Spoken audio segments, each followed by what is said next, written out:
ಮೇ ಮಾತರಿಶ್ವನ್ನ ಪಿತರತುಲಗುರೋ ಭ್ರಾತರಿಷ್ಟಾಪ್ತಬಂಧೋ ಸ್ವಾಮಿನ್ನ ಸರ್ವಾಂತರಾತ್ಮನ್ನ ಜರ ಜರಯಿತರ್ಜನ್ಮ ಮೃತ್ಯಾಮಯಾನಾಂ ಗೋವಿಂದೇ ದೇಹಿ ಭಕ್ತಿಂ ಭವತಿ ಚ ಭಗವನ್ ಊರ್ಜಿತಾಂ ನಿರ್ನಿಮಿತ್ತಾಂ ನಿರ್ವ್ಯಾಜಾಂ ನಿಶ್ಚಲಾಂ ತದ್ಗುಣಗಣ ಬೃಹತೀಂ ಶಾಶ್ವತೀಮಾಶುದೇವ ನಾರಾಯಣಂ ನಮಸ್ಕೃತ್ಯ ನರಂ ಚೈವ ನರೋತ್ತಮಂ ದೇವೀಂ ಸರಸ್ವತೀಂ ವ್ಯಾಸಂ ತತೋ ಜಯಮುದೀರಯೇ ವಿಜಾನತಾಂ ಅವಿತ್ತಸ್ಯ ಮಧ್ವಸ್ಯ ಜಗತಿ ಗುರೋಃ ಪೂರ್ವಾಚಾರ್ಯಮಶಿಷ್ಠಾನಾಂ ಇಯಂ ಪ್ರಣತಿಮಾಲಿಕಾ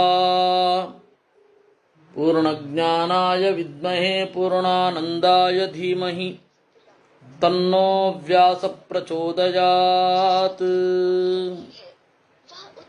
ನಿನ್ನೆ ನಾವು ನೋಡಿದೆವು ಕೇಚಿತ್ ಬಿಸಾನಿ ಅಖನನ್. ಎಲ್ಲ ರಾಜರ್ಷಿಗಳು ಮತ್ತೆ ದೇವತೆಗಳು ಋಷಿಗಳು ಸೇರಿದ್ದಾರೆ. ಎಲ್ಲ ಸೇರಿದಾಗ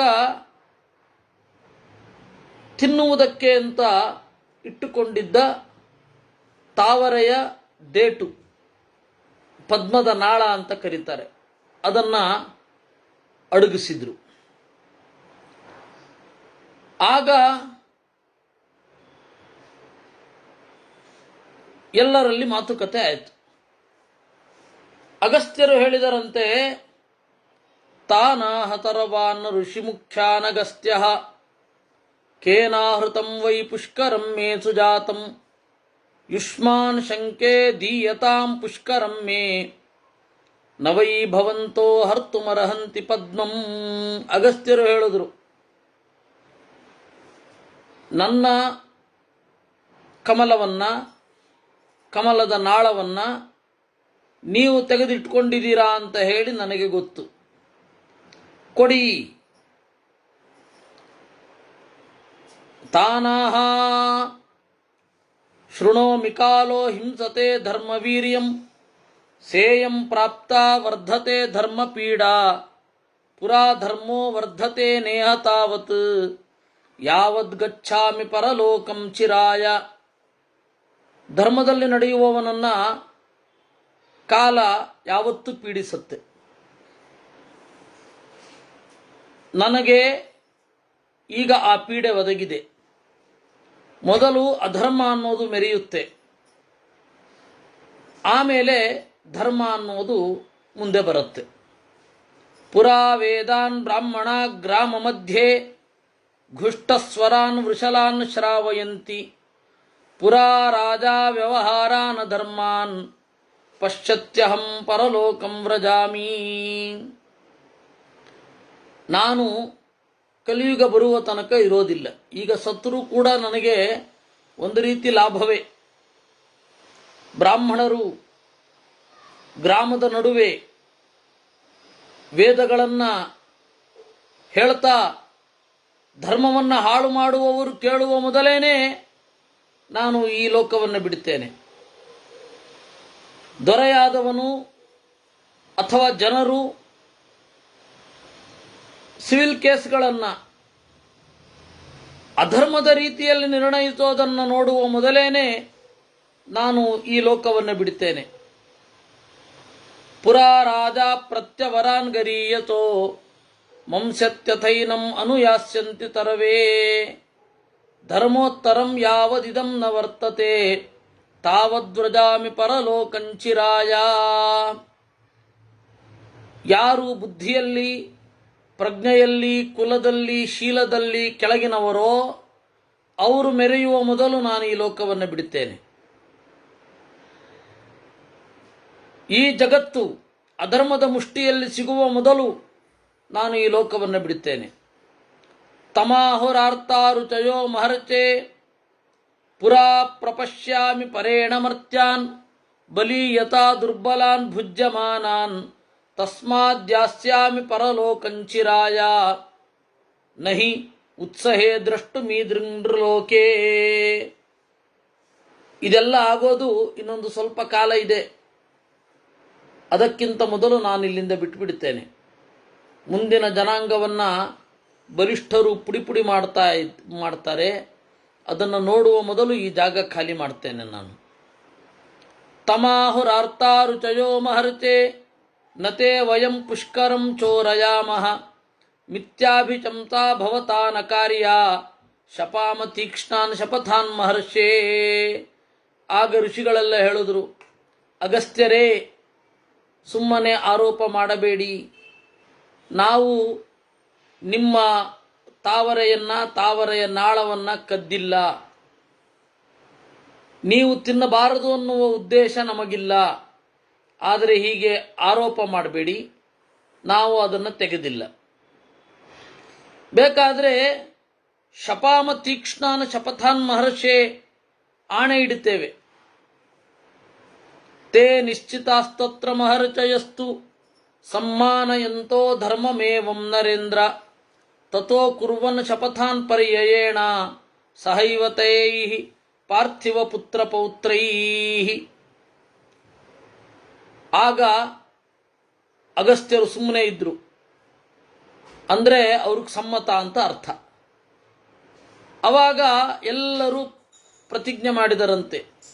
ಭೃಗು ಪ್ರತ್ಯಾಕ್ರೋಶೇದಿಹಾಕೃಷ್ಟ ತಾಡಿತ ಪ್ರತಿತಾಡಯೇತ್ ಖಾದೇಚ್ಛ ಪೃಷ್ಠ ಮಾಂಸಾನಿ ಯಸ್ತೆ ಹರತಿ ಪುಷ್ಕರಂ.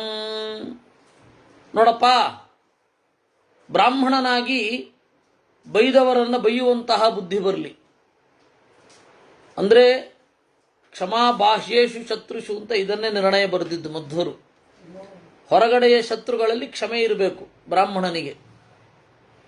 ಹೆಂಡತಿ ಮಕ್ಕಳಿಗೆ ಹೊಡಿಬಹುದು, ಶಿಕ್ಷೆ ಕೊಡ್ಲಿಕ್ಕೆ ಅಧಿಕಾರ ಇದೆ. ಅದು ಏನು? ವೇದನಾವಾ ಚಿರಂ ನತು, ದೀರ್ಘಕಾಲ ನೋವಿರಬಾರದು.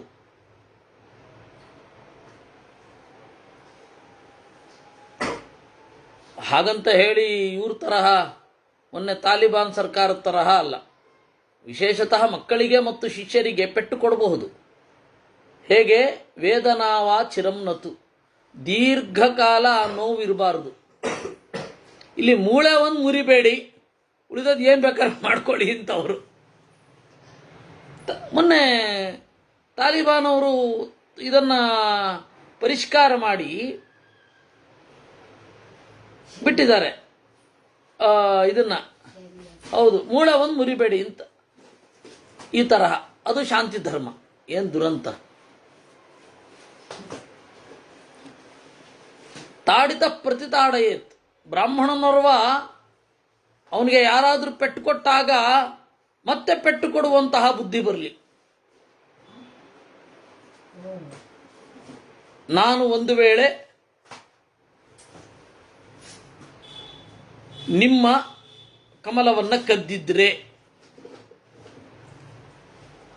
ಗೌತಮಃ ಅಸ್ವಾಧ್ಯಾಯ ಪರೋಲೋಕೆ ಶ್ವಾನಂಚ ಪರಿಕರ್ಷತು ಪುರೇಚ ಭಿಕ್ಷುರ್ಭವತು ಯಸ್ತೆ ಹರತಿ ಪುಷ್ಕರಂ.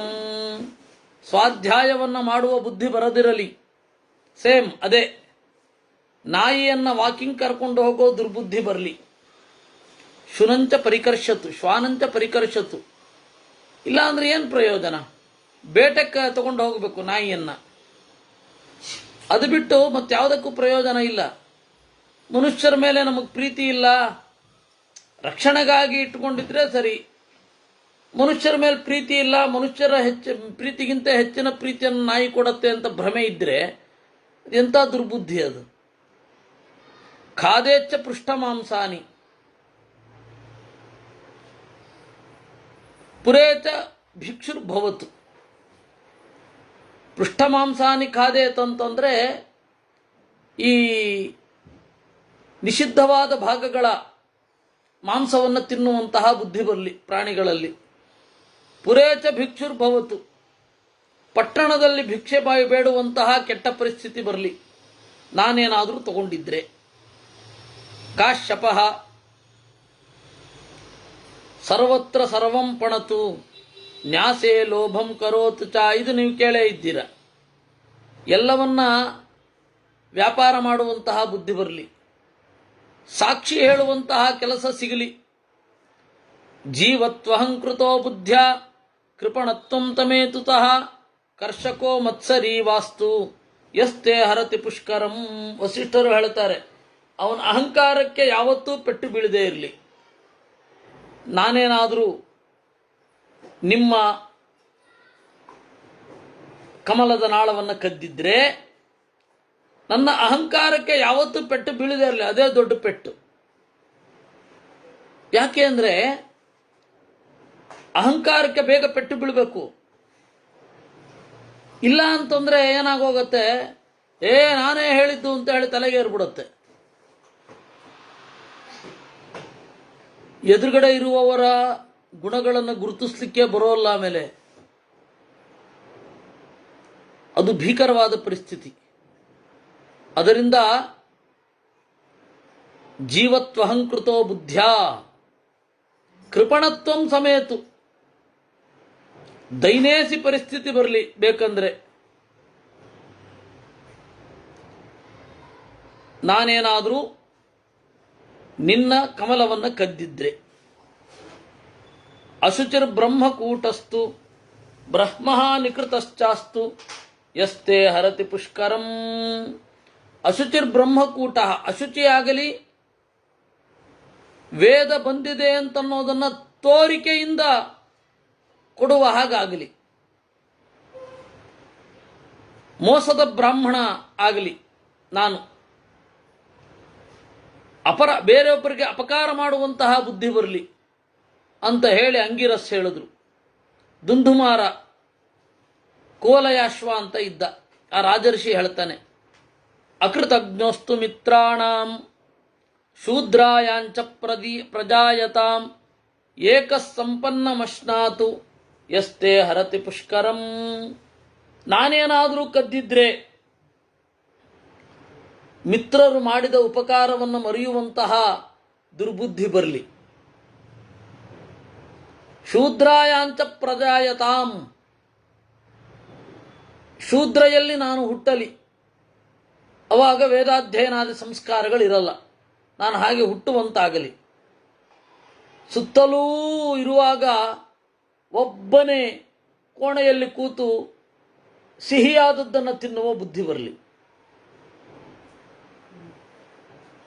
ಪೂರುಹು ಚೋರ ಕಾರ್ಯಂ ಪ್ರಚರತು ಭಾರ್ಯಾಂ ವಾಚೈವ ದುಷ್ಯತು ಶ್ವಶುರಾತ್ ತಸ್ಯ ವೃತ್ತಿ ಸ್ಯಾತ್ ಯಸ್ತೆ ಹರತಿ ಪುಷ್ಕರಂ.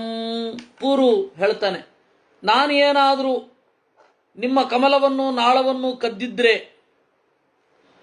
ಕಳ್ಳತನವನ್ನು ಮಾಡುವ ಬುದ್ಧಿ ಬರಲಿ, ಕಳ್ಳರನ್ನು ಬೆಂಬಲಿಸುವ ಬುದ್ಧಿ ಬರಲಿ. ಅವ್ರು ಮಾಡಿದ ಕರೆಕ್ಟು, ಹೀರೋ ಅಂತನ್ನುವ ಬುದ್ಧಿ ಬಂದ್ಬಿಡ್ಲಿ. ಯಾಕೆಂದರೆ ಇವತ್ತಿಗೂ ನೀವು ಇದರಲ್ಲಿ ನೋಡಿದರೆ, ಯೂಟ್ಯೂಬಲ್ಲಿ ನೋಡಿದ್ರೆ ವೀರಪ್ಪನನ್ನ ಕೊಂಡಾಡುವವರು ಎಷ್ಟು ಜನ ಸಿಗ್ತಾರೆ ಗೊತ್ತಾ? ಅವನೊಬ್ಬ ಕಳ್ಳ ಇದ್ದಾನೆ, ಅವನು ಬಂದು ನಾನು ಹೇಗೆ ಕದ್ದೆ ಅಂತ ಬೇರೆ ಸಂದರ್ಶನ ಕೊಡ್ತಾ ಇದ್ದಾನೆ. ಶಿಗಿಲಿ ಬಸ್ಯ ಅಂತ ಅವನ ಹೆಸರು, ಯಾವುದೋ UK ಅವನು. ಚೋರ ಕಾರ್ಯಂ ಪ್ರಚರತು, ಕಳ್ಳತನವನ್ನ ಮೆಚ್ಚುವಂತಹ ಬುದ್ಧಿ ಬರಲಿ. ಭಾರ್ಯಾಂ ವಾಚೈವ ದುಷ್ಯತು, ಮಾಡದ ತಪ್ಪನ್ನು ಹೆಂಡತಿಯ ಮೇಲೆ ಹಾಕುವಂತಹ ಬುದ್ಧಿ ಬರಲಿ. ಭಾರ್ಯಾಂ ವಾಚೈವ ದುಷ್ಯತು ಶ್ವಶುರಾತ್ ತಸ್ಯ ವೃತ್ತಿ ಸ್ಯಾತ್.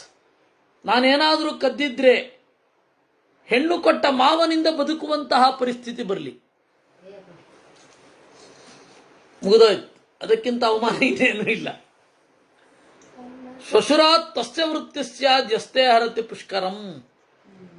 ದಿಲೀಪ ಉದಪಾನ ಪ್ಲವೇ ಗ್ರಾಮೇ ಬ್ರಾಹ್ಮಣೋ ವೃಚಲೀಪತಿ ತಸ್ಯ ಲೋಕಾಂತ ವ್ರಜತು ಯಸ್ತೆ ಹರತಿ ಪುಷ್ಕರಂ. ಆಗಲಿ, ನಾನೇನಾದರೂ ಕದ್ದಿದ್ರೆ ಅಂತಾನೆ ದಿಲೀಪ. ಏನು? ಉದಪಾನ ಪ್ಲವೇ ಗ್ರಾಮೇ, ಒಂದು ಸಣ್ಣ ಊರಿನಲ್ಲಿ ಧರ್ಮವನ್ನು ಹಾಳು ಮಾಡುವ ಕೆಟ್ಟ ಹೆಂಗಸನ್ನ ಮದುವೆಯಾಗಿ ಇರುವಂತೆ ಆಗಲಿ. ನಾನೇನಾದರೂ ಕದ್ದಿದ್ರೆ ಶುಕ್ರ ಪ್ರೇಷ್ಯೋ ಭವತು ರಾಜ್ಞಶ್ಚ ಯಸ್ತೆ ಹರತಿ ಪುಷ್ಕರಂ.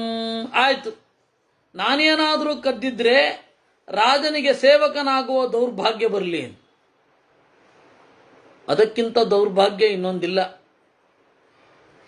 ಜಮದಗ್ನಿ ಅನಧ್ಯಾಯೇಷ್ವಧೀಯೀತ ಮಿತ್ರಂ ಶ್ರಾದ್ಧೇ ಚ ಭೋಜಯೇತ್ ಶ್ರಾದ್ಧೇ ಶೂದ್ರಸ್ಯ ಚಾಷ್ಣೀಯಾತ್ ಯಸ್ತೆ ಹರತಿ ಪುಷ್ಕರಂ. ಅನಧ್ಯಾಯಗಳಲ್ಲಿ ಅಧ್ಯಯನ ಮಾಡುವ ಬುದ್ಧಿ ಬರಲಿ ಅಂತಂದ ಜಮದಗ್ನಿ. ಶ್ರಾದ್ದದಲ್ಲಿ ದಾನ ಅಂತ ಮಿತ್ರನಿಗೆ ಕೊಡುವಂತಹ ಬುದ್ಧಿ ಬರಲಿ. ಮಿತ್ರರಿಗೆ ಕೊಡಬಾರದು, ಬಂಧುಗಳಿಗೆ ಕೊಡಬಾರದು ಶ್ರಾದ್ದದಲ್ಲಿ. ಆಯ್ತಾ? ಬೇರೆ ಸತ್ಪಾತ್ರ ಬ್ರಾಹ್ಮಣರಿಗೆ ಕೊಡಬೇಕು. ಅದ್ರ ಬಿಟ್ಟು ನಮ್ಮಲ್ಲೇ ಇರಲಿ ಅಂತ ಹೇಳಿ ಅಳಿಯನಿಗೆ ಕೊಡೋದು ಇವೆಲ್ಲ ಮಾಡಬಾರದು. ಅದು ಏನೇ ಆಗಿದ್ರೂ ಮಾಡಬಾರದು. ಶ್ರಾದ್ಧೇ ಶೂದ್ರಸ್ಯ ಚಾಷ್ಣೀಯಾತ್ ಯಸ್ತೆ ಹರತಿ ಪುಷ್ಕರಂ. ದುಷ್ಟನ ಶ್ರಾದ್ದದಲ್ಲಿ ಭೋಕ್ತೃವಾಗಿ ಕೂಡುವ ದೌರ್ಭಾಗ್ಯ ಬರಲಿ. ನಾನೇನಾದರೂ ನಾಳವನ್ನು ಕದ್ದಿದ್ರೆ. ಶಿಬಿಹಿ ಅನಾಹಿತಾಗ್ನಿರ್ಮ್ರಿಯತು ಯಜ್ಞ ವಿಘ್ನಂ ಕರೋತು ಚ ತಪಸ್ವಿಭಿರ್ವಿರುದ್ಧೇತ ಯಸ್ತೆ ಹರತಿ ಪುಷ್ಕರಂ. ಶಿಬಿ ಹೇಳ್ತಾನೆ, ನಾನೇನಾದರೂ ನಿನ್ನ ಊಟ ಕದ್ದಿದ್ರೆ ಅಗ್ನಿಯನ್ನು ದ್ವೇಷಿಸುವಂತಹ ಬುದ್ಧಿ ಬರಲಿ. ಅಗ್ನಿಯನ್ನು ದ್ವೇಷ ಮಾಡಿದ್ರೆ ಮತ್ತೆ ಹೂಳ್ಬೇಕಷ್ಟೆ. ದಹನ ಮಾಡಲಿಕ್ಕಾಗಲ್ಲ, ದಫನ್ ಮಾಡಬೇಕಾಗತ್ತೆ. ಅಗ್ನಿಯನ್ನು ಮಾತ್ರ ದ್ವೇಷ ಮಾಡಬಾರದು. ನಮ್ಮ ತಂದೆಯವರು ಹೋದಾಗ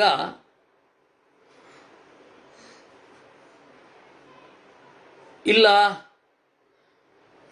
ಪೊಲೀಸ್ ಸ್ಟೇಷನ್ಗೆ ಸುದ್ದಿ ಮುಟ್ಟಿಸ್ಬೇಕು ಅಂತ ಏನೇನೇನೇನೇನೋ ಕಾಂಪ್ಲಿಕೇಶನ್ಸು. ಅವ್ರು ಬರ್ತಾ ಇಲ್ಲ, ಇವ್ರು ಬರ್ತಾ ಇಲ್ಲ. ಕಡೆಗೊಬ್ಬರು ಶ್ರೀರಂಗಪಟ್ಟಣದಿಂದ ಬಂದರು. ಬೆಂಗಳೂರಿಗೆ ಒಬ್ಬರು ಪುರೋಹಿತರಿಗೆ ಫೋನ್ ಮಾಡಿದ್ರೆ, ಇಲ್ಲ ನೀವು NOC ತಂದರೆ ಮಾತ್ರ ನಾವು ಬಂದು ಸಂಸ್ಕಾರ ಮಾಡಿಸ್ತೇವೆ ಅಂತಂದರು. ಅದಕ್ಕೆ ನಾನು ಕೇಳಿದೆ, ಅಕಸ್ಮಾತ್ ಮಾಡಿದ್ರೆ ಏನಾಗತ್ತೆ ಅಂತ ಕೇಳಿದೆ. 3 ತಿಂಗಳು ಜೈಲಿಗೆ ಹಾಕ್ತಾರೆ ಅಂದರು. ನಾನು ಹೇಳಿದೆ, ಜೈಲಿಗೆ ಹೋಗ್ಲಿಕ್ಕೆ ತಯಾರು, ವೈದಿಕಾಗ್ನಿ ಮಾತ್ರ ತಪ್ಪಬಾರದು.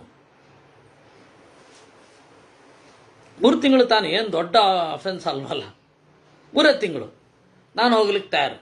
ಅಕಸ್ಮಾತ್ ದಹನ ಮುಗಿಸಿ ನಾನು ಜೈಲಿಗೆ ಹೋದ್ಮೇಲೆ ವಿಕ್ರಮ ಇದ್ದಾನೆ. ಆದ್ದರಿಂದಾಗಿ ನಾನು ಆ ಸಂದರ್ಭದಲ್ಲಿ ಎಲ್ಲ ರಿಸ್ಕನ್ನು ತಗೊಳ್ಳಿಕ್ಕೆ ತಯಾರಿದ್ದೆ. ಇಷ್ಟೇ ಇತ್ತು, ಆ ದೇಹಕ್ಕೆ ಅಗ್ನಿ ಸಂಸ್ಕಾರ ಇಲ್ಲದೆ ಹೋಗಬಾರದು. ಯಾಕೆ ಅಂದರೆ ನಾವು ಅವರಲ್ಲಿ ಬಂದು, ಅವರ ಮೂಲಕ ಈ ಜಗತ್ತಿಗೆ ಬಂದು ವೇದವನ್ನು ಓದುವಂತಾಗಿದೆ. ವೇದದ ಅರ್ಥವನ್ನು ತಿಳಿದುಕೊಳ್ಳಲಿಕ್ಕೆ ಪ್ರಯತ್ನ ಪಡ್ತಾ ಇದ್ದೀವಿ. ಅಂತಹ ನಮ್ಮ ತಂದೆ ಅಗ್ನಿಹೀನರಾಗಬಾರದು. ಏನೇ ರಿಸ್ಕ್ ಆದರೂ ನಾನು ತಗೊಳ್ಳಿಕ್ಕೆ ತಯಾರು ಅಂತ. ಅದರಿಂದ ದೇವರ ದಯೆಯಿಂದ ಹಾಗಾಗಲಿಲ್ಲ. ಎಷ್ಟೋ ಜನರದ್ದು ಒಟ್ಟಿಗೆ ಗುಂಡಿಯಲ್ಲಿ ಹಾಕಿ ಮುಚ್ಚಿಬಿಟ್ಟಿದ್ದಾರೆ. ಅವಾಗ ಹೋದವರು ಬಹಳ ಜನ, ಗಂಡ ಹೆಂಡತಿ ಹಾಗೆ ಹೀಗೆ ಎಲ್ಲ ಹೋದ್ರು ಕೂಡ ಒಟ್ಟಿಗೆ ಒಂದೇ ಗುಂಡಿಯಲ್ಲಿ ಹಾಕಿ ಮುಚ್ಚಿಬಿಡೋದು. ಹಾಗಾಗಬಾರ್ದು. ನಾನೇನಾದರೂ, ಶಿಬಿ ಹೇಳೋದು, ನಾನೇನಾದರೂ ನಿಮ್ಮ ಊಟವನ್ನು ಕದ್ದಿದ್ರೆ ನನಗೆ ಆ ಬುದ್ಧಿ ಬರಲಿ, ನನಗೆ ಆ ಸ್ಥಿತಿ ಬರಲಿ. ಯಜ್ಞ ವಿಘ್ನಂ ಕರೋತಿ ಚ, ಯಜ್ಞ ವಿಘ್ನವನ್ನು ಮಾಡುವಂತಾಗಲಿ, ತಪಸ್ವಿಗಳಿಂದ ವಿರೋಧ ಕಟ್ಟಿಕೊಳ್ಳುವಂತಾಗಲಿ. ನಹುಶಃ ಅತಿಥಿಂ ಗೃಹಸ್ಥೋ ನುದತು ಕಾಮವೃತ್ತೋಸ್ತು ದೀಕ್ಷಿತಃ ವಿದ್ಯಾಂ ಪ್ರಯಚ್ಛತು ಭೃತೋ ಯಸ್ತೆ ಹರತಿ ಪುಷ್ಕರಂ. ಅತಿಥಿಂ ಗೃಹಸ್ಥೋ ನುದತು, ಗೃಹಸ್ಥನಾದವ ಅತಿಥಿಯನ್ನು ಬೇಗ ಹೋಗಿ ಅಂತ ಪ್ರಚೋದನೆ ಮಾಡುವಂತಹ ದೌರ್ಭಾಗ್ಯ ಬರಲಿ. ನಾನೇನಾದರೂ ನಿಮ್ಮ ಊಟವನ್ನು ಕದ್ದಿದ್ರೆ ಅಂತ ನನ್ನ ಹುಚ್ಚ. ಕಾಮವೃತ್ತೋಸ್ತು ದೀಕ್ಷಿತ, ಯಜ್ಞದಲ್ಲಿ ದೀಕ್ಷಿತನಾಗಿ ಯಜ್ಞದ ನಿಯಮಗಳಿಗೆ ಅತೀತವಾಗಿ ನಡೆಯುವಂತಾಗಲಿ.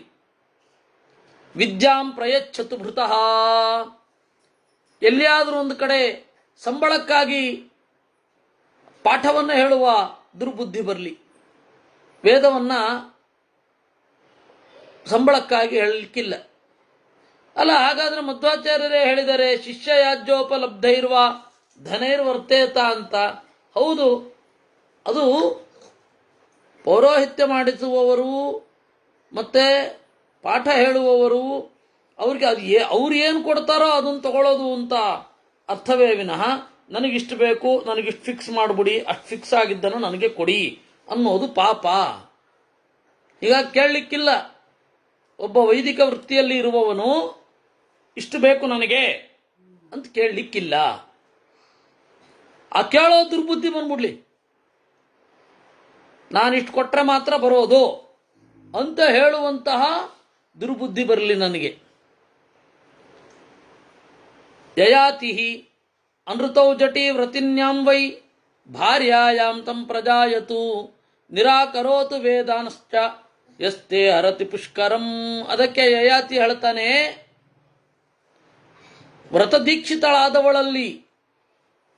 ವ್ರತದೀಕ್ಷಿತಳಾದ ಹೆಂಡತಿಯಲ್ಲಿ ಋತುವಲ್ಲದ ಋತುವಲ್ಲಿ ನಾನು ಹುಟ್ಟಲಿ. ಅವಳು ದೀಕ್ಷಿತಳಾಗಿರ್ತಾಳೆ, ಬ್ರಹ್ಮಚರ್ಯ ದೀಕ್ಷಿತಳಾಗಿರ್ತಾಳೆ ಯಜ್ಞಾದಿಗಳಲ್ಲೆಲ್ಲ ಆಗುವಾಗ. ಅಂತಹ ಸಂದರ್ಭದಲ್ಲಿ ನಾನು ಹುಟ್ಟಲಿ. ನಿರಾಕರೋತು ವೇದಾಂಶ್ಚ, ವೇದವನ್ನು ನಿರಾಕರಣೆ ಮಾಡುವಂತಾಗಲಿ ನಾನೇನಾದರೂ ನಿಮ್ಗೂಟ ಕದ್ದಿದ್ರೆ. ಅಂಬರೀಷಃ ನೃಶಂಸಸ್ತ್ಯಕ್ತ ಕರ್ಮಾಸ್ತು ಸ್ತ್ರೀಷು ಜ್ಞಾತಿಷು ಗೋಷು ಚ ಬ್ರಾಹ್ಮಣಂ ಚಾಪಿ ಜಹತು ಯಸ್ತೆ ಹರತಿ ಪುಷ್ಕರಂ. ನಾನೇನಾದರೂ ನಿಮ್ಮ ಊಟವನ್ನು ಕದ್ದಿದ್ರೆ ಹೆಣ್ಣು ಮಕ್ಕಳಲ್ಲಿ ಅತ್ಯಂತ ಕ್ರೌರ್ಯದಿಂದ ನಡೆದುಕೊಳ್ಳುವಂತಾಗಲಿ. ಎಪ್ಸ್ಟೀನ್ ಫೈಲನ್ನು ನೆನಪಿಸ್ಕೊಂಡ್ರೆ ಮುಗೀತು. ಅಷ್ಟು ಕ್ರೌರ್ಯದಿಂದ ನಡೆದುಕೊಳ್ಳುವಂತಾಗಲಿ. ಸ್ತ್ರೀಯರಲ್ಲಿ, ಬಂಧುಗಳಲ್ಲಿ, ಗೋವುಗಳಲ್ಲಿ ಅತ್ಯಂತ ಕ್ರೌರ್ಯ. ಆಯ್ತಾ? ನಾರದ ಗೂಢೋಜ್ಞಾತಿ ಬಹಿಶಸ್ತ್ರಂ ಶಾಸ್ತ್ರಂ ಪಠತಾಂ ವಿಸ್ವರಂ ಪದಂ ಗರೀಯತೋ ವಜಾನಾತು ಯಸ್ತೆ ಹರತಿ ಪುಷ್ಕರಂ. ಗೂಢನಾಗಿ ಇರುವಂತಹ ಬುದ್ಧಿ ಬರಲಿ, ಅಥವಾ ಗೂಢನಾಗಿ ಇರುವಂತಹ ಒಂದು ದೌರ್ಭಾಗ್ಯ ಬರಲಿ ಅಂತಾರೆ ನಾರದರು. ಗೂಢಚಾರನಾಗೋ ದೌರ್ಭಾಗ್ಯ ಬರಲಿ. ಯಾಕೆಂದ್ರೆ ತಮ್ಮ ಒಟ್ಟಾರೆ ವ್ಯಕ್ತಿತ್ವವನ್ನ ಕಳೆದುಕೊಳ್ಳುವಂತಹ ದೌರ್ಭಾಗ್ಯ ಅದು ಗೂಢಚಾರನಾಗಿ ಇರೋದು. ತನ್ನ ಹೆಸರನ್ನು ಮರೆ ಮಾಚ್ಕೋಬೇಕು, ತನ್ನ ಕೆಲಸವನ್ನು ಮರೆ ಮಾಚ್ಕೊಳ್ಬೇಕು. ಏನು ಬಾಂಡ್, ಜೇಮ್ಸ್ ಬಾಂಡ್ ಅಂತ ಹೇಳಲಿಕ್ಕೆ ಅದೇನು ಫಿಲ್ಮೇ? ಅವನೊಬ್ಬ ಮಾತ್ರ ಜಗತ್ತಿನಲ್ಲಿ ಊರವ್ರಿಗೆಲ್ಲ ತನ್ನ ಹೆಸರು ಹೇಳ್ಕೊಂಡು ಬರ್ತಾನೆ, ಗೂಢಚಾರ ಅಂತವನು, ಸ್ಪೈ ಅಂತವನು. ಅದರಿಂದ ನಿಮ್ಮ ಊಟವನ್ನು ನಾನು ಅಪಹರಿಸಿದ್ರೆ ಆ ಗೂಢೋ ಜ್ಞಾತಿ ಬಹಿಶಾಸ್ತ್ರಂ, ಜ್ಞಾತಿಗಳಿಂದ ಸಂಬಂಧಿಗಳಿಂದ ದೂರ ಆಗಿ, ಸಂಬಂಧಿಗಳ ಮುಂದೆ ಇಲ್ಲದೆ ಎಲ್ಲಿಯೋ ತನ್ನ ಕೆಲಸವನ್ನ, ತನ್ನ ವ್ಯಕ್ತಿತ್ವವನ್ನ, ತನ್ನ ಉದ್ದೇಶವನ್ನ, ತನ್ನ ಜೀವನವನ್ನ ಗೂಢವಾಗಿಟ್ಟುಕೊಳ್ಳುವಂತಹ ದೌರ್ಭಾಗ್ಯ ಬರಲಿ ನಾನೇನಾದ್ರು ನಿಮ್ಮ ಊಟ ಅಪಹರಿಸಿದ್ರೆ. ಪಠತಾಂ ಗೊತ್ತಾಯ್ತಾ? ಯಾಕೆ ನಮ್ಮವರೆಲ್ಲ ಗೂಢಚಾರನನ್ನ ಹೀರೋ ಮಾಡಿ ಯಾಕೆ ಒಂದು ಕಥೆ ಬರೀಲಿಲ್ಲ? ದೌರ್ಭಾಗ್ಯ ರೀ ಅದು. ನಮ್ಮ ಭಾರತೀಯ ಮೆಂಟಾಲಿಟಿ ನೋಡಿ, ಅದರಂತಹ ದೌರ್ಭಾಗ್ಯ ಉಂಟಾ? ಬಂಧುಗಳ ಎದುರುಗಡೆ ಬಂದರೂ ಗುರುತಿಸ್ಲಿಕ್ಕಿಲ್ಲ. ಇವನು ಹೋಗ್ತಾ ಇರ್ತಾನೆ, ಬಂಧುಗಳ ಎದುರುಗಡೆ ಬರ್ತಾರೆ, ಗುರುತಿಸ್ಲಿಕ್ಕಾಗತ್ತಾ ಗೂಢಚಾರ್ಯದಲ್ಲಿರುವವನು? ಶಾಸ್ತ್ರಂ ಪಠತಾಂ ವಿಸ್ವರಂ ಪದಂ. ಆಮೇಲೆ ವೇದವನ್ನ ವಿಸ್ವರವಾಗಿ ಕೆಟ್ಟ ಸ್ವರದಲ್ಲಿ ಹೇಳುವಂತಹ ದೌರ್ಭಾಗ್ಯ ಬರಲಿ. ಗರೀಯತೋವ ಜಾನಾತು, ಗುಣಗಳಿಂದ ಮಿಗಿಲಾದವರನ್ನ, ಅವರ ಗುಣಗಳನ್ನು ಗುರುತಿಸದೇ ಇರುವ ದುರ್ಬುದ್ಧಿ ಬರಲಿ. ಇದೆಂಥ ದುರ್ಬುದ್ಧಿ ಇದು! ಅಯ್ಯಯ್ಯೋ, ಏನು ಬೇಕಾದರೂ ಆಗಬಹುದು ರೀ. ಗುಣವಂತರ ಗುಣಗಳನ್ನು ನಿರ್ಲಕ್ಷಿಸುವ, ಬುದ್ಧಿ ಏನಿದೆ ಅದರಷ್ಟು ಪಾಪ ಇನ್ನೊಂದಿಲ್ಲ. ಯಾಕಂದ್ರೆ ಆಚಾರ್ಯರು ಎಲ್ಲಕ್ಕಿಂತ ಅದನ್ನೇ ಹೆಚ್ಚು ಪಾಪ ಅಂತ ಹೇಳಿರೋದು.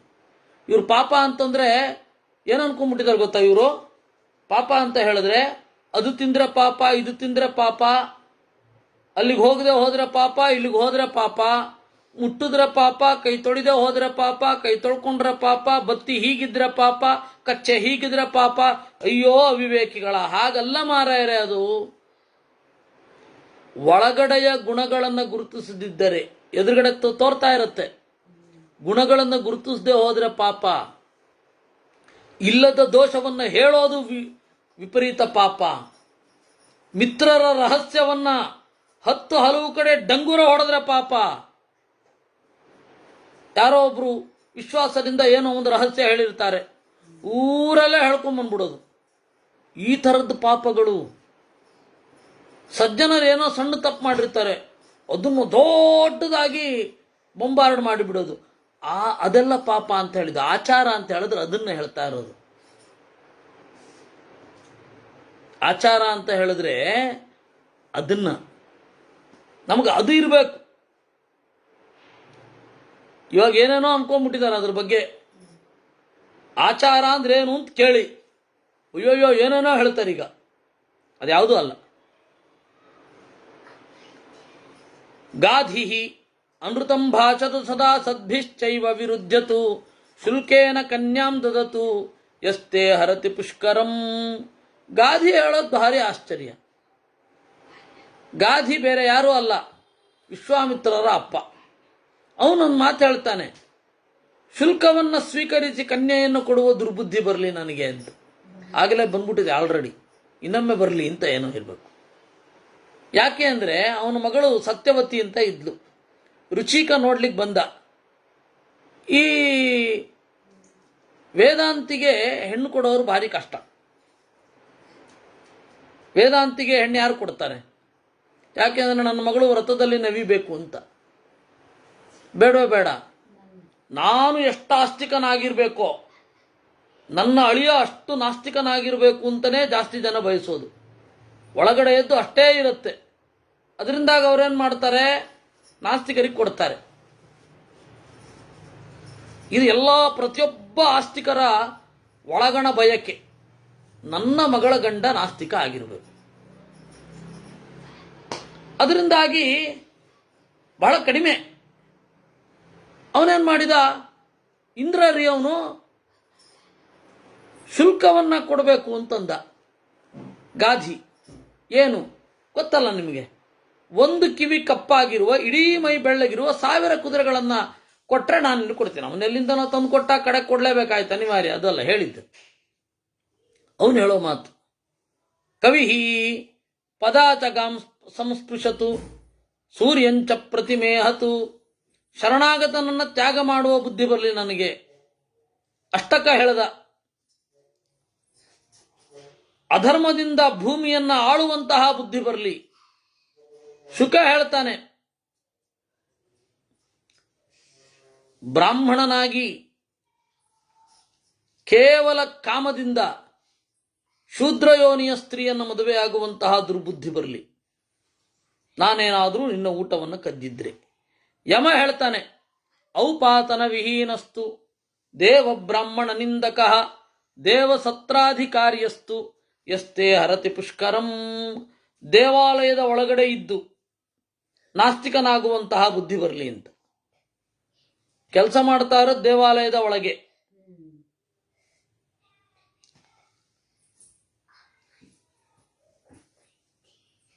ಕೊಪರ್ನಿಕಸ್, ನಿಕೋಲಾಸ್ ಕೊಪರ್ನಿಕಸ್, ಅವನು ಪಾದ್ರಿ. ಮಧ್ಯಾಹ್ನದ ತನಕ ನಾಮಕರಣ ಆಯ್ತೆ, ಮದುವೆ ಎಲ್ಲ ಮಾಡಿಸ್ತಾ ಇದ್ದ, ದೀಕ್ಷಾ ಸ್ನಾನ ಎಲ್ಲ ಕೊಡ್ತಾ ಇದ್ದ. ಸಂಜೆ ಹೋಗಿ ಮೇಲ್ಗಡೆ ಸೆಟ್ಲಾದ ಅಂದ್ರೆ ಮಧ್ಯಾಹ್ನ ಊಟ ಆದ್ಮೇಲೆ ಅಲ್ಲಿ ಬೇರೆನೇ ಜಗತ್ತು. ಅವನು ಏನು ಮಾಡ್ತಾ ಇದ್ದ ಅಂತ ಅವನು ಸತ್ ಮೇಲೇನೆ ಅವನ ನೋಟ್ಸಿಂದ ಗೊತ್ತಾಗಿದ್ದು. ಖಗೋಳ ವಿಜ್ಞಾನದ ಬಗ್ಗೆ ನಿರಂತರ ಸಂಶೋಧನೆ. ಮೇಲ್ಗಡೆ ಇತ್ತು ಅವನ ರೂಮು. ಕ್ರೈಸ್ತ ಮತಕ್ಕೆ ಅತ್ಯಂತ ವಿರುದ್ಧವಾದ ಕನ್ಕ್ಲೂಷನ್ಗಳನ್ನೆಲ್ಲ ಬರೆದಿಟ್ಟಿದ್ದ. ಅವ್ರದ್ದು ಬಿಡಿ, ನಮ್ಮಲ್ಲೂ ಆ ಥರದವ್ರು ಇದ್ದಾರೆ, ಇಲ್ಲ ಅನ್ನಲ್ಲ. ನಮ್ಮ ಎಸ್ ಕೆ ರಾಮಚಂದ್ರಾಯರೇ ಇಲ್ವೇ? ಅವರು ಮಧ್ವರ ಗ್ರಂಥಗಳನ್ನು ಓದ್ತಾ ಇರಲಿಲ್ಲ, ಆದರೆ ಮಧ್ವರ ಮೇಲೆ ಅಪನಂಬಿಕೆಯನ್ನು ವ್ಯಕ್ತಪಡಿಸೋದು ಮಾತ್ರ ಬಿಡಲಿಲ್ಲ. ಅದೊಂದು ವ್ರತ ಥರ ನಡೆಸ್ಕೊಂಡು ಬಂದರು ಅವರು. ಅವ್ರನ್ನೆಲ್ಲರೂ ಕರೆಸ್ತಾ ಇದ್ರು, ಎಲ್ಲ ಸ್ವಾಮಿಗಳು ಹೆಚ್ಚು ಕಡಿಮೆ ಕರೆಸಿ ಅವರಿಗೆ ಸನ್ಮಾನ ಮಾಡ್ತಾ ಇದ್ರು. ಸಾಮಾನ್ಯವಾಗಿ ಮಾಧ್ವರ ಮೇಲೆ ಇರುವಂತಹ ಒಂದು ಅಪವಾದ ಏನು ಅಂತ ಹೇಳಿದ್ರೆ, ಅವರು ಬಹಳ ರಿಜಿಡ್ ಅಂತ. ಆ ವಾಸ್ತವಿಕವಾಗಿ ನಮ್ಮ ಸ್ವಾಮಿಗಳಷ್ಟು ಬ್ರಾಡ್ ಮೈಂಡೆಡ್ ಯಾರೂ ಇಲ್ಲ. ನೀವು ಬೇರೆ ಮತದ ಮಠಗಳಲ್ಲಿ ಮಾಧ್ವರನ್ನು ಕರೆಸ್ಲಿ ನೋಡೋಣ, ಆದರೆ ನಾವು ಅವ್ರನ್ನ ಕರೆಸ್ತೀವಿ, ಕರೆಸಿ ಬಯಸ್ಕೋತೀವಿ, ಅದು ಬೇರೆ. ಇದು ನಮ್ಮ ದೌರ್ಭಾಗ್ಯ. ಇಷ್ಟಾಗಿ ಹೇಳ್ತಾರೆ, ಮಧ್ವರು ಸಂಕುಚಿತ ಬುದ್ಧಿಯವರು, ಮಾಧ್ವರು ಸಂಕುಚಿತ ಬುದ್ಧಿಯವರು ಅಂತ. ಎಲ್ಲ ದುರಂತಗಳು. ಇರಲಿ, ಹೀಗೆ ಬುದ್ಧಿ ಬರಲಿ. ದೇವಾಲಯದ ಒಳಗಡೆ ಕೆಲಸ ಮಾಡ್ತಾ ನಾಸ್ತಿಕನಾಗಿರುವಂತಹ ದುರ್ಬುದ್ಧಿ ಬರಲಿ. ನಾನು ನಿನ್ನ ಊಟವನ್ನು ಕದ್ದಿದ್ರೆ, ಶ್ವಶ್ರಾಪವಾದಂ ವದತು ಭರ್ತೃರ್ಭವತು ದುರ್ಮನಾಹ ಏಕಾಸ್ವಾದುತಮಶ್ನಾತು ಯಾತೆ ಹರತಿ ಪುಷ್ಕರಂ ಏಕಪಾದೇನ ವೃತ್ಯರ್ಥಂ ಗ್ರಾಮದ್ವಾರೇಶು ತಿಷ್ಠತು. ವಾಲಚಿಲ್ಯರು ಹೇಳ್ತಾರೆ, ನಾನು ಏನಾದರೂ ಕದ್ದಿದ್ರೆ ಒಂದೇ ಕಾಲಿನಿಂದ ಭಿಕ್ಷೆಗಾಗಿ, ತುತ್ತು ಅನ್ನಕ್ಕಾಗಿ ಒಂದು ಕಾಲಿನಿಂದ ನಿಂತು ತಪಸ್ಸು ಮಾಡುವಂತಹ ದುರ್ಬುದ್ಧಿ ಬರಲಿ. ಎಲ್ಲಿ? ಹಳ್ಳಿಯ ಮಧ್ಯದಲ್ಲಿ, ಗ್ರಾಮದ ಮಧ್ಯದಲ್ಲಿ, ಅಥವಾ ಊರಿನ ನಡುವೆ. ಆ ತರಹದ ಸ್ವಪ್ರದರ್ಶನ ಅನ್ನೋದು ಎಂತಹ ಅನರ್ಥ. ಧರ್ಮವನ್ನು ತಿಳ್ಕೊಂಡಿರ್ಬೇಕು, ಧರ್ಮವನ್ನು ಬಿಟ್ಟಿರಬೇಕು. ಆ ತರಹ ಬುದ್ಧಿ ಬರಲಿ. ಧರ್ಮಶಾಸ್ತ್ರ ಎಲ್ಲ ಗೊತ್ತಿರಬೇಕು, ಧರ್ಮ ಬಿಟ್ಟಿರಬೇಕು. ಆ ತರಹದ ದುರ್ಬುದ್ಧಿ ಬರಲಿ. ಪಶುಸಖ ಅಗ್ನಿಹೋತ್ರಮನಾದೃತ್ಯ ಸಸುಖಂ ಸ್ವಪತು ದ್ವಿಜ. ಅಗ್ನಿಹೋತ್ರವನ್ನು ಮಾಡದೇ ಇರುವ ಬುದ್ಧಿ ಬರಲಿ ಅಂತ ಹೇಳಿದಾಗ ಏನಾಯಿತು? ಎಲ್ಲ ಇಂದ್ರ ಮತ್ತೆ ಇದು ಮಾಡಿ ಪುಷ್ಕರವನ್ನು ಕೊಟ್ಟ. ನಾನು ಯಾಕೆ ಇದನ್ನು ತೆಗೆದುಕೊಂಡೆ ಅಂದರೆ, ನೀವೆಲ್ಲರೂ ಪ್ರತಿಜ್ಞೆ ಮಾಡಿದ್ರಲ್ಲ, ಅದರ ಮೂಲಕ ಧರ್ಮ ಏನು ಅಂತ ಗೊತ್ತಾಗಲಿ ಅಂತ ನಾನು ಈ ರೀತಿ ಮಾಡಿದ್ದು ಅಂತಾರೆ. ಒಬ್ಬೊಬ್ಬರು ಪ್ರತಿಜ್ಞೆ ಹೇಗಿದೆ, ಏನು ಮಾಡಬೇಕು ಏನು ಮಾಡಬಾರದು ಅಂತಿದೆ. ಆದ್ದರಿಂದಾಗಿ ನಾನು ಹೀಗೆ ಮಾಡಿದ್ದು ಅಂತ ಇಂದ್ರ ಹೇಳ್ತಾನೆ. ಆಗ ಈ ಅಗಸ್ತ್ಯರು ಅವನಿಂದ ನಾಳವನ್ನು ಸ್ವೀಕರಿಸಿ ಪ್ರಸನ್ನರಾಗ್ತಾರೆ. ತೀರ್ಥಯಾತ್ರೆ ಮುಂದುವರಿಯುತ್ತೆ.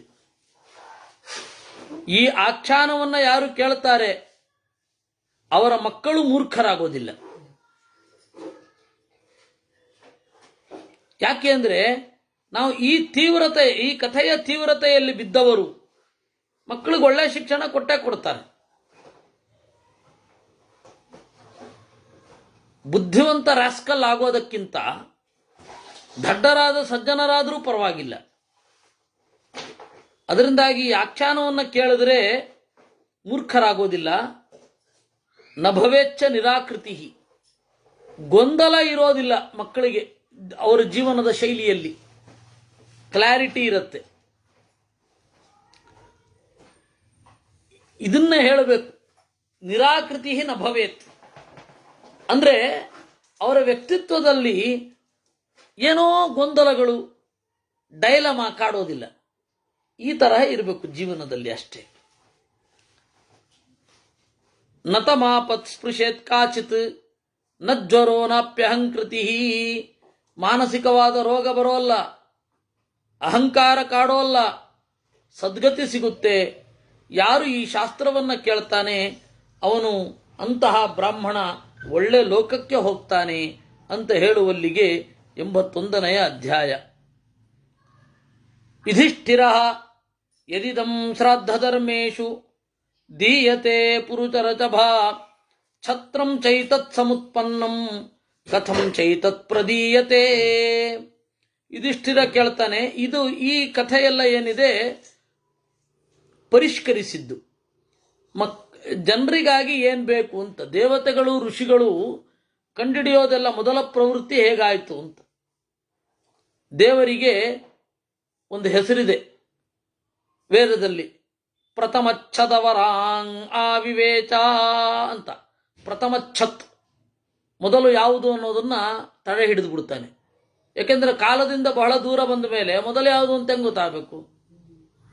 ಮೊದಲನೇದಾಗಿ ಯಾರು ಈ ತರಹ ಮಾಡಿದ್ರು, ಮೊದಲನೇ ಆಭರಣ ತೊಟ್ಕೊಂಡವ್ರು ಯಾರು ಜಗತ್ತಿನಲ್ಲಿ, ಕೊಡದಲ್ಲಿ ಮೊದಲನೇ ಬಾರಿ ನೀರು ತಂದವ್ರು ಯಾರು, ಮೊದಲನೆಯ ಬಾವಿ ಯಾರು ತೆಗ್ಸಿದ್ರು, ಮೊದಲನೇ ಈಜ್ ಯಾರು ಕಲ್ತರು, ಗೊತ್ತಾಗತ್ತೇನ್ರಿ? ಗೊತ್ತಾಗೋದಿಲ್ಲ. ಸುಮ್ಮನೆ ಅದೇನೋ ಏನು ಬರೆದ್ರು ಊಹೆಯೇ. ಮತ್ತೆ ಪ್ರಾಬ್ಲಮ್ ಆಫ್ ಫಸ್ಟ್ ಮ್ಯಾನ್ ಅಂತನ್ನುವ ಒಂದು ರಿಚರ್ಡ್ ಡಾಕಿನ್ಸ್ ಅವನ ಒಂದು ತರ್ಕವನ್ನು ನಿಮ್ಮ ಮುಂದೆ ಇಟ್ಟಿದ್ದೇನೆ. Problem of first man. ಒಬ್ಬ ಮನುಷ್ಯ ಹುಟ್ಟಬೇಕಾದ್ರೆ ಇಬ್ಬರು ಬೇಕಾಗ್ತಾರೆ. ಆ ಇಬ್ಬರು ಹುಟ್ಟಲಿಕ್ಕೆ 4 ಜನ ಬೇಕು. ಆ 4 ಜನಕ್ಕೆ 8, ಆ 8 ಜನಕ್ಕೆ 16, ಆ 16ಕ್ಕೆ 32, ಅವ್ರಿಗೆ 64.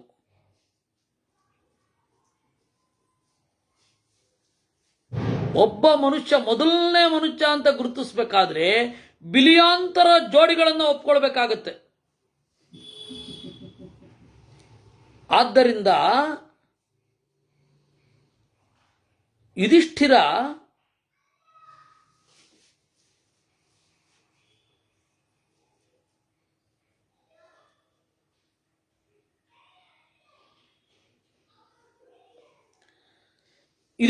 ಏನು ಮಾಡಿದ? ದಾನದ ಬಗ್ಗೆ ಕೇಳ್ತಾ ಇದ್ದಾನೆ. ಮೊದಲನೇ ಬಾರಿ ಶ್ರಾದ್ದವನ್ನ ಮಾಡಿದವರು ಛತ್ರವನ್ನ ಮತ್ತೆ ಪಾದುಕೆಯನ್ನು ಕೊಟ್ಟರು ಅಂತ ಹೇಳಿದ್ರಿ. ನಾವು ಕೇಳ್ತಾ ಇದ್ದೇವೆ, ಛತ್ರಿ ಕಂಡಿಡಿದವರು ಯಾರು, ಪಾದುಕೆ ಯಾಕೆ ಬಂತು ಅಂತ ಕೇಳ್ತಾನೆ. ಮತ್ತೆ ನಾನು ಹಿಂದಿನ ಕಥೆಯನ್ನು ಹೇಳಬೇಕಾಗತ್ತೆ. ಹಿಂದೆ ಕೆಟ್ಟವರಿಂದ ದಾನ ಸ್ವೀಕಾರ ಮಾಡಿದ್ರೆ ಏನು ಅಂತ. ಅದಕ್ಕೆ ಅವರೇನ್ ಮಾಡಿದ್ರು, ಭೀಷ್ಮಾಚಾರ್ಯರು ಕಥೆಯನ್ನ ವಿಭಿನ್ನ ಕ್ರಮದಲ್ಲಿ ಹೇಳಿದ್ರು. ಕೆಟ್ಟವರಿಂದ ದಾನ ಸ್ವೀಕಾರ ಮಾಡಬಾರದು ಅಂತ ದೀಕ್ಷೆ ಹೇಗಿತ್ತು ಸಪ್ತರ್ಷಿಗಳಿಗೆ, ಎಂಥದೇ ಪರಿಸ್ಥಿತಿ ಬಂದಾಗಲೂ ಕೂಡ ಕೆಟ್ಟವರಿಂದ ದಾನ ಸ್ವೀಕಾರ ಮಾಡಬಾರದು ಅಂತ ಹೇಳಿ ಅವರ ವ್ರತ ಇತ್ತು ಅಂತ ಅದನ್ನು ಹೇಳಿದ್ರು. ಅದರಿಂದಾಗಿ ಈಗ ದಾನದ್ದೇ ಮುಂದುವರಿದ ಭಾಗ. ಇದು ಇನ್ನು ಮುಂದೆ ಬರೆಯುತ್ತೆ. ಏನ್ ಮಾಡೋದು? ಶ್ರಾದ್ದದಲ್ಲಿ ಛತ್ರಿಯನ್ನು ಕೊಡಬೇಕು, ಚಪ್ಪಲಿಯನ್ನು ಕೊಡಬೇಕು. ವಾರ್ಷಿಕ ಶ್ರಾದ್ದದಲ್ಲಿ ದಾನ ಮಾಡಬೇಕು. ಯಾರು ಜ್ಞಾನಿಗಳಿರ್ತಾರೆ ಅವ್ರಿಗೆ ದಾನ ಮಾಡಬೇಕು ಅಂತ ಆ ಕಾಲದಲ್ಲಿ ಅದಿತ್ತು. ಅದು ಕೊಡಬೇಕು. ಯಾಕೆ ಬಂತು ಅದನ್ನು ಹೇಳಿ. ಇದೊಂದು ಅರ್ಥವಾದದ ಕಥೆ. ಇದೇ ಮೊದಲು ಇರಲಿಲ್ಲ, ಕಂಡಿಡಿದು ಬಿಟ್ರು ಅಂತ ಏನು ಹೇಳಲಿಕ್ಕೆ ಹೋಗಲ್ಲ. ಇದೊಂದು ಹೇಳ್ತೇನೆ ಕೇಳು, ಯಾಕೆ ಅಂತ. ಜಮದಗ್ನಿ ಮತ್ತೆ ಸೂರ್ಯನ ಸಂವಾದ ಇದೆ. ಈ ಜಮದಗ್ನಿ ಇದ್ದಾನಲ್ಲ, ಬಿಲ್ಲಿನಿಂದ ಆಟ ಆಡಬೇಕು ಅಂತ ಅನ್ನಿಸ್ತಂತೆ. ಯಾಕೆ ಅನ್ನಿಸ್ತೋ ದೇವರಿಗೆ ಗೊತ್ತು. ಬಿಲ್ಲಿನಿಂದ ಆಟ ಆಡಬೇಕು. ಸಂಧಾಯ ಸಂಧಾಯ ಚರಾನ್ ಚಿಕ್ಷೇಪ ಕಿಲ ಭಾರ್ಗವ. ದೂರ ದೂರದ ಗುರಿಯನ್ನು ಇಟ್ಟುಕೊಂಡು ಬಿಲ್ಲಿನಲ್ಲಿ ಬಾಣವನ್ನು ಹೊಡಿಬಿಡೋದು. ರೇಣುಕ ತಂದು ಕೊಡಬೇಕು.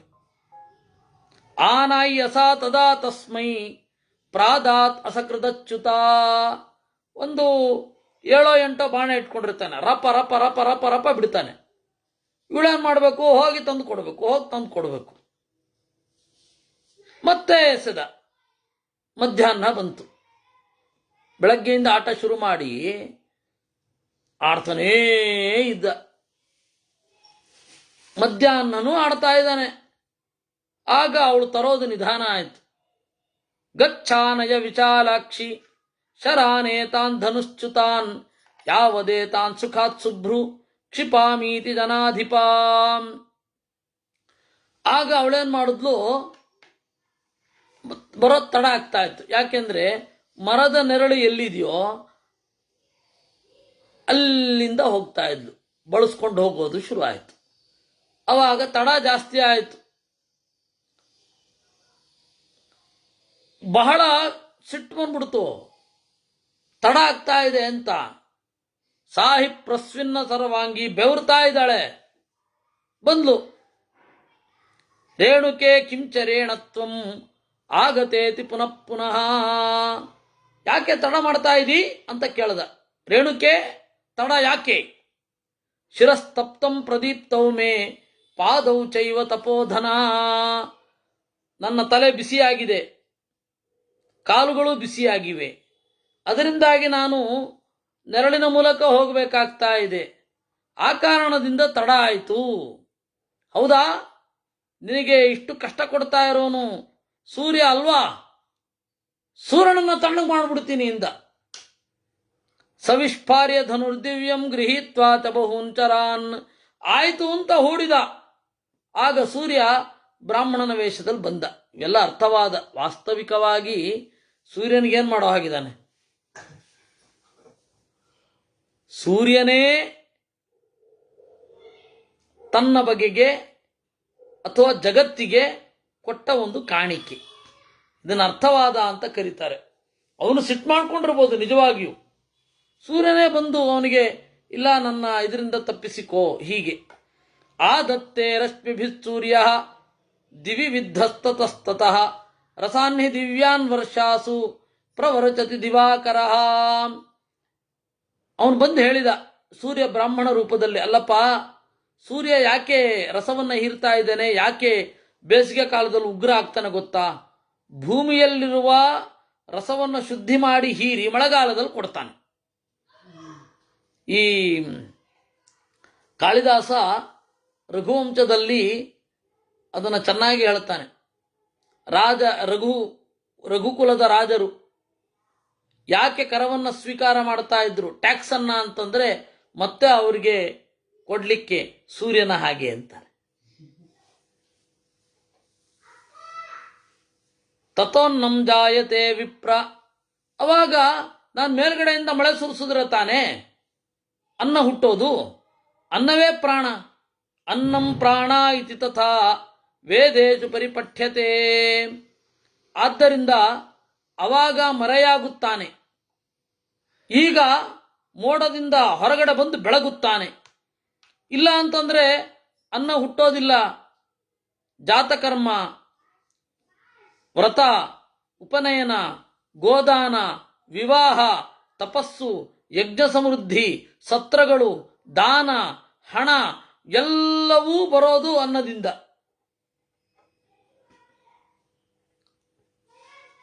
ಅದು ಬರೋದು ನನ್ನಿಂದ. ಅದರಿಂದ ನಿನಗೇನಾಗಬೇಕಿದೆ? ನೀನು ಯಾಕೆ ಸೂರ್ಯನ ಬಗ್ಗೆ ಸಿಟ್ಟು ಮಾಡಿಕೊಂಡಿದ್ದಿ? ಬಾಣವನ್ನು ಹೂಡಿದ್ದಿ ಸೂರ್ಯನನ್ನು ಕೊಂದು ಬಿಡುತ್ತೇನೆ ಅಂತ ಹೇಳುವಲ್ಲಿಗೆ 82ನೇ ಅಧ್ಯಾಯ. ಏವಂ ತಥಾ ಪ್ರಯಾಚಂತಂ ಭಾಸ್ಕರಂ ಮುನಿ ಸತ್ತಮಃ. ಹೌದೇ, ಕಡೆಗೇನಾಯ್ತು? ಆ ರೀತಿ ಕೇಳಿದಾಗ ಜಮದಗ್ನಿ ಸಿಟ್ಟು ಕಡಿಮೆನೇ ಆಗಲಿಲ್ಲ ಅವನಿಗೆ. ಅವನ ಹೆಸರೇ ಜಮದಗ್ನಿ. ಜಮತ್ ಅಂದ್ರೆ ಜ್ವಲತ್, ಉರಿದುರಿಯುವ ಬೆಂಕಿ ಅವನೇ. ಅದಕ್ಕೆ ಅವನೇನು ಮಾಡಿದ? ಸೂರ್ಯ ಹೇಳಿದನಂತೆ, ಚಲಂ ನಿಮಿತ್ತಂ ಬ್ರಹ್ಮರ್ಚೆ ಸದಾ ಸೂರ್ಯಸ್ಯ ಗಚ್ಚತಃ. ನೋಡು, ಸೂರ್ಯ ನಿರಂತರವಾಗಿ ತಿರುಗುತ್ತಾ ಇರ್ತಾನೆ. ಅವನನ್ನು ಹೆಂಗೆ ಹೊಡಿತಿ ಅಂದ. ಅದಕ್ಕೆ ಜ್ಞಾನ ಚಕ್ಷುಸ್ಸಿನಿಂದ ಅವನು ಎಲ್ಲಿರ್ತಾನೆ ಅನ್ನೋದು ಗೊತ್ತಿದೆ ನನಗೆ, ನಾನು ಹೊಡಿತೀನಿ ಇಂದ. ಅಪರಾಹ್ನೇ ನಿಮೇತಾರ್ಧಂ ತಿಷ್ಠಸಿತ್ವಂ ದಿವಾಕರ. ಯಾವುದೋ ಒಂದು ಪಾಯಿಂಟಲ್ಲಿ ಎಲ್ಲವೂ ಸ್ಥಗನ ಆಗತ್ತೆ. ಆ ಟೈಮ್ ನನಗೆ ಗೊತ್ತು. ಮಧ್ಯಾಹ್ನದಲ್ಲಿ ಎಲ್ಲೋ ಒಂದು ಕಡೆ ಒಂದು ಸೆಕೆಂಡು ನಿಶ್ಚಲ ಆಗತ್ತೆ ಜಗತ್ತು. ಅದು ಗೊತ್ತು, ಅವಾಗ ಹೊಡಿತೀನಿ ಇಂದ ಜಮದಗ್ನಿ. ಹಾಗಾದ್ರೆ ನಾನು ಯಾರು ಅಂತ ಗೊತ್ತಿದೆ ನಿನಗೆ ಅಂದ ಆ ಬ್ರಾಹ್ಮಣ. ಗೊತ್ತಿದೆ, ನೀನೇ ಸೂರ್ಯ. ನನ್ನನ್ನು ಅಧೈರ್ಯಗೊಳಿಸಲಿಕ್ಕಾಗಿ ಬಂದಿದ್ದಿ, ಆಯ್ತಾ? ಆಗ ಶರಣಾಗತನಾಗಿ ಬಂದ. ಶರಣಾಗತನನ್ನು ಕೊಲ್ಲಲಿಕ್ಕಿಲ್ಲ. ಸರಿ, ನಮ್ಮ ಸಮಸ್ಯೆಗೆ ಪರಿಹಾರ ಮಾಡು ಅಂದ. ಉಪಾನಹೌಚ ಛತ್ರಂಚ ಸೂರ್ಯೇಣೈವ ಪ್ರಕೀರ್ತಿತಂ. ಅದಕ್ಕೆ ಮೇಲ್ಗಡೆ, ತಲೆ ಮೇಲ್ಗಡೆ ಸೂರ್ಯ ಕಿರಣ ಬಂದು ಬಿಸಿ ಆಗದೆ ಇರಲಿಕ್ಕೆ ಛತ್ರ,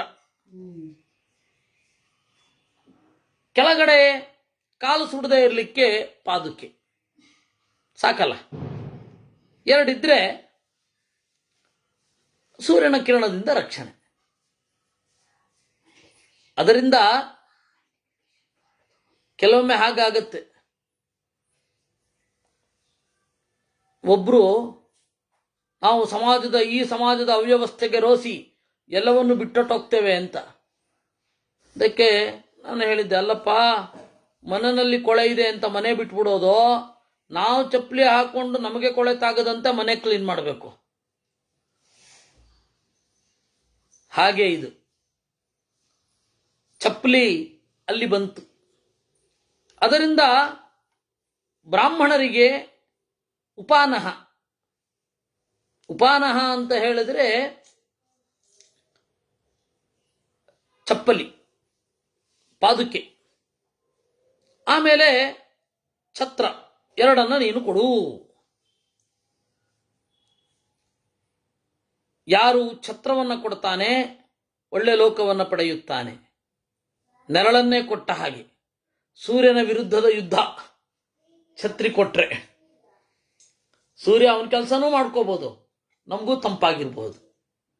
ಇನ್ನು ಪಾದುಕೆಯೂ ಅಷ್ಟೇ. ನೆಲ ಬಿಸಿಯಾಗಿ ಅಲ್ಲಿ ಕೆಳಗಡೆ ಇರುವ ನೀರನ್ನೆಲ್ಲ ಹೀರಬಹುದು. ಅದು ಎವಾಪರೇಟ್ ಆಗಿ ಶುದ್ಧ ಆಗತ್ತೆ. ಆಮೇಲೆ ಅಲ್ಲಿಂದ ನೀರು ರೀಸೈಕಲ್ ಆಗಬೇಕು ಅಂದರೆ ಅದೇ ಆಗಬೇಕು. ಸೂರ್ಯನ ಉಗ್ರವಾದ ಕಿರಣಗಳಿಂದಲೇ ಆಗಬೇಕು. ಅದ್ರ ಕೆಲಸನೂ ಆಗತ್ತೆ, ನಾವು ಆರಾಮವಾಗಿರ್ತೇವೆ. ಅದರಿಂದಾಗಿ ಇದೆರಡನ್ನು ಕೊಡಬೇಕು. ಛತ್ರ, ಸಂಸ್ಕೃತದಲ್ಲಿ ಛತ್ರ ಅಂತ ಕಾಮನ್ ವರ್ಡ್. ಆತಪತ್ರ, ವರ್ಷತ್ರ ಅಂತ ಎರಡು. ಆತಪತ್ರ ಅಂತಂದ್ರೆ ಬಿಸಿಲನ್ನು ತಡೆಯುವುದು, ವರ್ಷತ್ರ ಅಂದರೆ ಮಳೆಯನ್ನು ತಡೆಯುವುದು. ಎರಡು ಬೇರೆ ಬೇರೆ. ವರ್ಷತ್ರ ಹೇಗಿರುತ್ತೆ? ಉಡುಪಿ ಮಠಗಳಲ್ಲಿ ನೀವು ಮಳೆಗಾಲಕ್ಕೆ ಹೋದ್ರೆ ಗಿಂಡಿಗಳು ಸ್ವಾಮಿಗಳು ಹಿಂದೆ ಹಿಡ್ಕೊಂಡು ಬರ್ತಾ ಇರ್ತಾರೆ, ಅದು ವರ್ಷತ್ರ. ಛತ್ರ ಅದು ಆತಪತ್ರ, ಬೆಳಕು, ಬಿಸಿಲನ್ನ ಹೊಡೆಯುವಂಥದ್ದು. ಅದನ್ನು ಸ್ನಾತಕನಿಗೆ ಕೊಡಬೇಕು, ಆಗ ತಾನೇ ವಿದ್ಯೆ ಮುಗಿಸಿ ಬಂದವನಿಗೆ ಕೊಡಬೇಕು. ಸ್ನಾತಕಾಯ ಮಹಾಬಾಹೋ ಸಂಶ್ರಿತಾಯ ದ್ವಿಜಾತಯೇ, ಆಗ ಒಳ್ಳೆ ಲೋಕ ಸಿಗತ್ತೆ. ಯಾಕಂದ್ರೆ ಆಗ್ತಾನೆ ಅವನು ಬಂದಿರ್ತಾನೆ, ಇನ್ನು ಗೃಹಸ್ಥಾಶ್ರಮನಾಗಿರೋದಿಲ್ಲ. ಗೃಹಸ್ಥಾಶ್ರಮನಾಗಿ ಅವನು ಎಲ್ಲವನ್ನ ಪಡಿತಾ ಇರ್ತಾನೆ. ಹೀಗಾಗಿ ಛತ್ರ ಮತ್ತೆ ಪಾದುಕೆ ಯಾರು ಕೊಡಬೇಕು ಅಂದ್ರೆ ಆಗ ತಾನೇ ವಿದ್ಯೆ ಮುಗಿಸಿ ಬಂದವನಿಗೆ ಕೊಡಬೇಕು ಅಂತ ಹೇಳ್ತಾರೆ. ಅಲ್ಲಿಗೆ 83 ಅಧ್ಯಾಯ 83.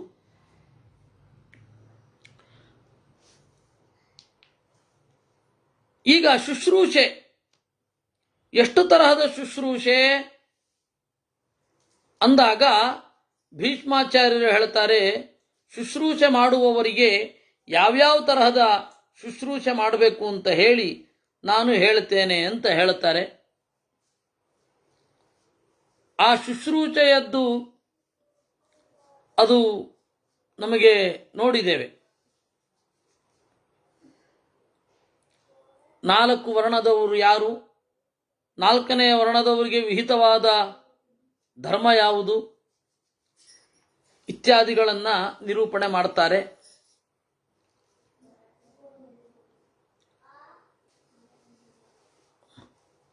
ಸೇವೆ ಈಗ ಏನಿದೆ ಅದೇ, ಅವ್ರಿಗೆ ಏನೇನು ಬೇಕೋ ಅದನ್ನು ವ್ಯವಸ್ಥೆ ಮಾಡೋದು. ಇದರಲ್ಲಿಯ ಮಧ್ಯದಲ್ಲಿ ಮೃತ್ತಿಕಾ ಸ್ನಾನ ಬರುತ್ತೆ, ಹಸ್ತಶೌಚ ಬರುತ್ತೆ, ಆಮೇಲೆ ದೇಶಕಾಲಗಳಲ್ಲಿ ಸ್ನಾನಾದಿಗಳನ್ನು ನಿರೂಪಣೆ ಮಾಡ್ತಾರೆ. ಆಮೇಲೆ ಆಚಮನದ ಬಗ್ಗೆ ಬರುತ್ತೆ. ಆಚಮನ ಹೇಗೆ ಮಾಡಬೇಕು ಅಂತ ಅದನ್ನೆಲ್ಲ ನಾವು ನಾಳೆ ನೋಡೋಣ ಅಂತ ಹೇಳ್ತಾ ಇವತ್ತಿನ ಚಿಂತನೆಯನ್ನು ದೇವರಲ್ಲಿ ಸಮರ್ಪಣೆ ಮಾಡೋಣ. ಕೃಷ್ಣಾರ್ಪಣಮಸ್ತು.